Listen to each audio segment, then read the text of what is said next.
Hello, today we will be planning and writing a part of a 20 marker. This question is on the law of tort. Seema was an amateur mountain bike racer who was preparing for the student championships in Austria. She bought some expensive new wheels from Spokes Ltd that had been made to their new design. While she was training abroad, a new design fault in her front wheel caused the tire to burst and she crashed, breaking several bones. She can no longer ride competitively and has also had to pay £6,000 overseas medical bills, and she wasn't insured. Advise Seema whether she can claim successfully against Spokes Ltd.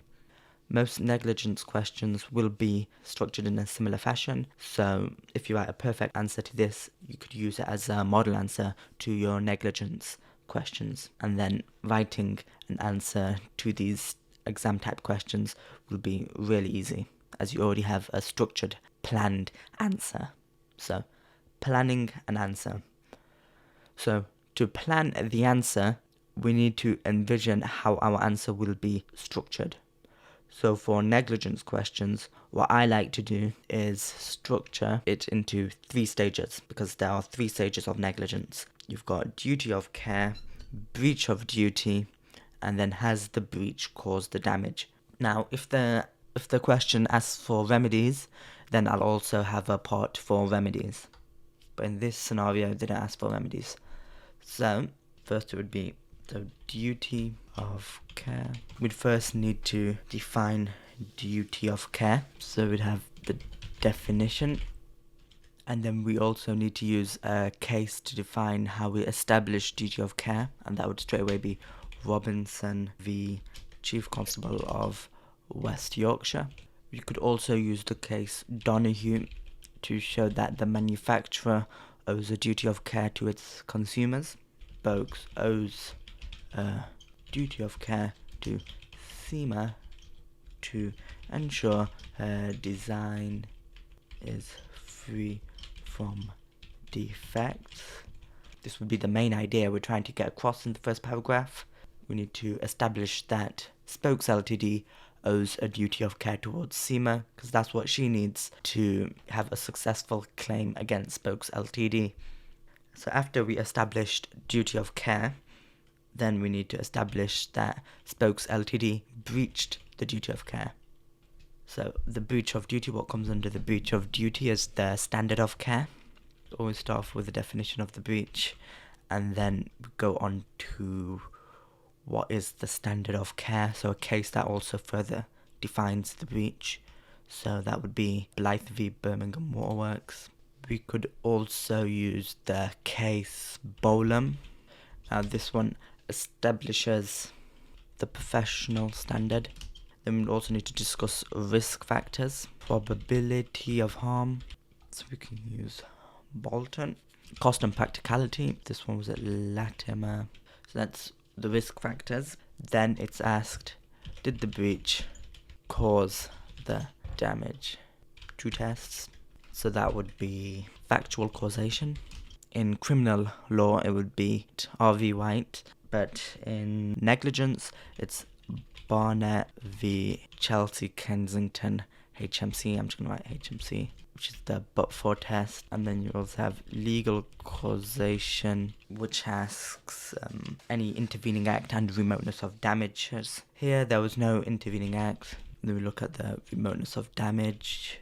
We can use the wagon mound to explain remoteness of damage, which looks at reasonable foreseeability. We'd also say they didn't take into account risk factors, the probability of harm, and the cost of practicality. You just work that into your answer. And then the but-for test, say but-for wheel braking, Seema wouldn't have crashed. And then there's no intervening acts, remoteness of damage. You could say it was reasonably foreseeable that Seema would get injured. This is what you should envision in your mind before writing an answer. Obviously, with more practice, you'll get better at doing this. Every time you read the scenario, you'd already be building and planning an answer in your head. So when you're reading the scenario, you'd separate the rubbish from the actual information you need. She bought new expensive wheels from Spokes Ltd, made to new design, training aboard, design fault in a new wheel, caused the tire to burst. Therefore, you'd have causation. You'd be thinking of causation when it says she bought new wheels from Spokes Ltd. You should be thinking of duty of care, Donahue versus Stevenson's. When you read that the tires burst, you should be thinking of standard of care, the standard of other manufacturers. So that means Bolam v HMC. When you see £6,000 overseas medical bills as she wasn't insured, you'd probably know about remedies and contributory negligence. You can just leave that to the side. You should also be looking at remoteness of damage, how remote the damage is. As soon as you realise she's bought the wheel from Spokes Ltd, that you already know that the damage is not too remote, and you'd have a pretty much overall structure of the answer. So AO1 should already be in your head, and you should already have a structure for the AO1. AO1 shouldn't be a problem. It's these 12 marks which you need to think about when reading the scenario. So you should make sure your AO1 is really solid for all these different types of 20 marker questions. So when I write my answer for 20 markers, I usually like to structure it using headings to organize it and make it easier for me to plan my answer. And when the examiner looks at it, they'll also know what's where and where to give me what mark. First, I'll explain what a duty of care is. Now we use the case Robinson to further explain how we establish the duty of care. So that was the AO1. Now, before we write the AO2, we need to do a brief introductory to the scenario, and then we apply what we've described in our AO1 onto the scenario. Then we can apply the case Robinson by allowing us to use an established past precedent. And that'd be the end of your first paragraph, and then you quickly jump on to your next paragraph, breach of duty. Try not to waffle too much in your answers, as that will make you lose time, and time in these exams are really, really precious. Losing a single minute would lose you marks. So there you go, I've done the first paragraph for you. So now just finish off the other two paragraphs, which is breach of duty and has the breach caused the damage. And if you follow the plan and the overall paragraph structure, you can't go wrong.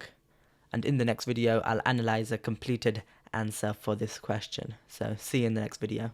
Bye.